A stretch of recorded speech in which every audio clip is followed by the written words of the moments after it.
Hi there, so I wanted to discuss this topic for a time and now I've got a chance to do it. Does PLA absorb or not water? Well, yes and no. It absorbs water a bit, but compared with other materials not so fast.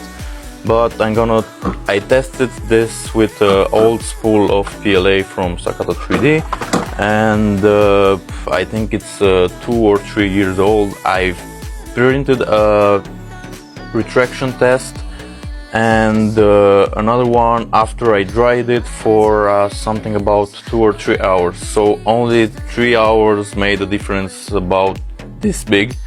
And I know for PLA it's not mostly about the mechanical resistance, but only for the, I don't know, stringing in the process or the visual effects that you get from the wet filament.